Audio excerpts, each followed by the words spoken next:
Hello friends, welcome back to my channel MS cooking world. আশা করছি সবাই অনেক অনেক ভালো আছেন। এই তো আবারও আপনাদের মাঝে হাজির হয়েছি ইফতার রেসিপি নিয়ে।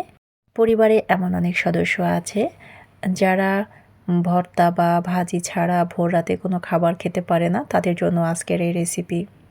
এখানে আমি মিষ্টি কুমড়া নিয়েছি, আর মিষ্টি কুমড়াগুলো আমার যতটুকু লাগবে সে অনুযায়ী নিয়েছি। আর এটাকে আমি এরকম পাতলা স্লাইস করে কেটে নিয়েছি। সুপ্রিয় দর্শক, এর থেকে আরও পাতলা করা যেত, বাট আমি করতে পারি নাই। তো এই রেসিপিটি যত পাতলা করে তৈরি করবেন ততই মজা লাগবে। তো এটাকে আমি রেখে দিচ্ছি, আর এর জন্য মশলা তৈরি করতে হবে। মিষ্টি কুমড়ার ভাজি বা পাকোড়া তৈরি করার জন্য প্রথমে একটি মিক্সিং বোল নিয়েছি।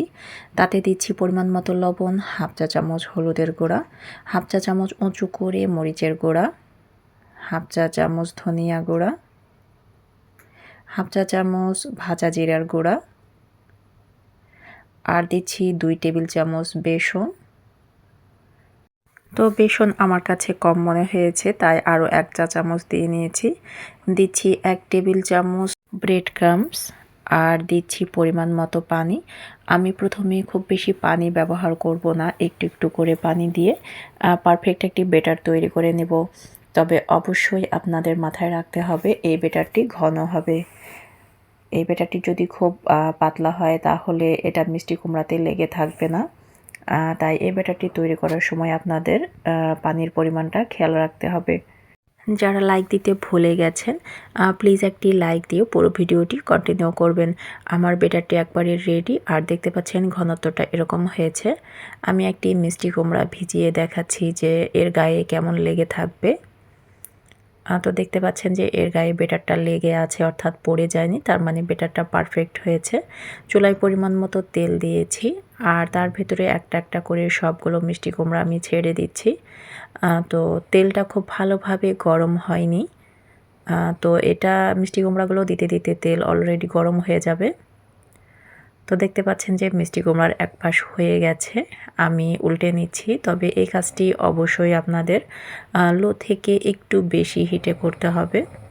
এটা কখনোই মিডিয়াম হিটে বা মিডিয়াম থেকে একটু কম হিটে করতে যাবেন না। চেষ্টা করবেন লো থেকে সামান্য কিছু বেশি হিটে রাখতে হবে চুলার জালটিকে।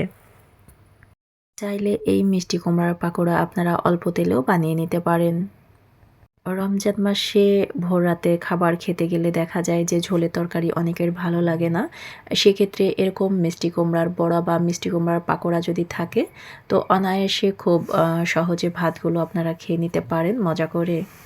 তো আমার সবগুলো পাকোড়া ভাজা হয়ে গেছে, এখন আমি একটা একটা করে উঠিয়ে নিচ্ছি তেল ঝরিয়ে।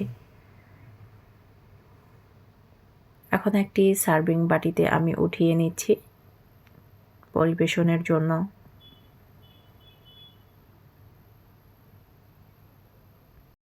তো তৈরি হয়ে গেল মুচমুচে মুখরোচক মিষ্টি কুমড়ার পাকোড়া বা মিষ্টি কুমড়ার বড়া রেসিপি।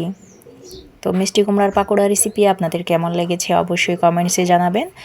আর এই রোজায় একবার হলেও অবশ্যই আপনারা বাসায় ট্রাই করবেন, মাশাআল্লাহ খেতে অনেক মজা লাগবে।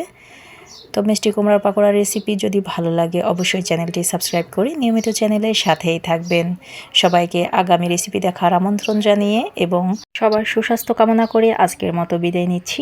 সবাই অনেক অনেক ভালো থাকবেন, সুস্থ থাকবেন, আর আমার জন্য দোয়া করবেন। আল্লাহ হাফেজ।